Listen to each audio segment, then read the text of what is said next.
We want to go to Balia in Uttar Pradesh, where Narendra Modi is speaking on the last day of campaigning. आखिरी दिवस, आखिरी सभा है। भाइयों बहनों, मैं भृगु ऋषि की इस धरती से देशवासियों का सर झुका करके नतमस्तक होकर के नमन करता हूं। हिंदुस्तान के इतिहास में पहली बार देश ने इतने बड़े पैमाने पर मतदान किया। भारत के लोकतंत्र की ताकत बढ़ी है और दुनिया के लोगों के लिए हिंदुस्तान के लोकतंत्र का अध्ययन करने के लिए एक उत्तम काम 2014 के चुनाव में हिंदुस्तान भर के मतदाताओं ने किया है। इसलिए भृगु ऋषि की धरती से, मंगल पांडे की धरती से मैं देशवासियों का हृदय से अभिनंदन करता हूं, आभार व्यक्त करता हूं और लोकतंत्र जिंदाबाद, लोकतंत्र जिंदाबाद, यही हमारे देश की ताकत है। भाइयों बहनों,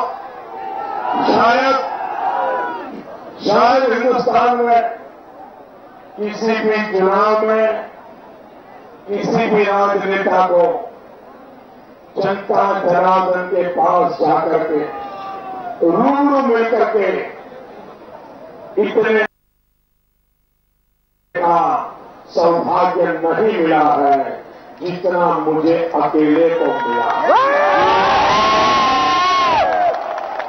अगर Guinness book of world record वाले होते तो रिकॉर्ड दर्ज करा देते कि इस देश के कितने लोगों ने रूबरू में आकर के मोदी को आशीर्वाद दिया है।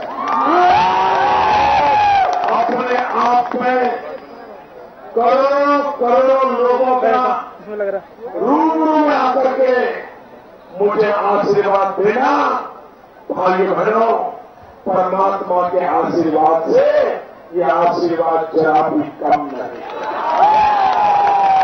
जरा भी कम नहीं।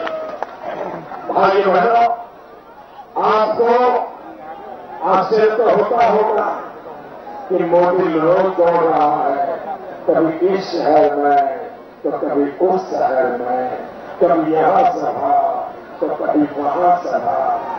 तो देश को आश्चर्य हो रहा है कि कैसे इतना बड़ा कैंपेन हुआ है। भाइयों बहनों, मैं आज कुछ आंकड़े बताना चाहता हूं आपको। इस पूरे चुनाव अभियान में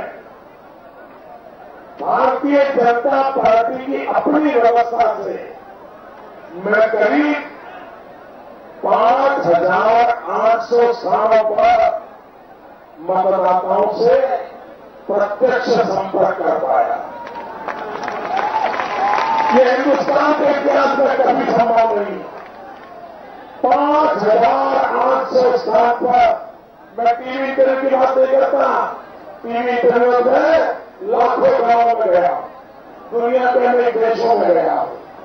मैं तो भारतीय जनता पार्टी की व्यवस्था से लोगों तक पहुंचने के लिए मेरे जो कार्यक्रम बने इस चुनाव अभियान में 5,800 स्थानों पर मुझे जाने का सौभाग्य मिला व्यवस्था के तहत। भाइयों बहनों, इस चुनाव में करीब 3 लाख किलोमीटर से ज्यादा मैंने प्रवास किया। आप कल्पना कर सकते हो भाइयों, इतना बड़ा देश बिना थके, बिना रुके और बिना झुके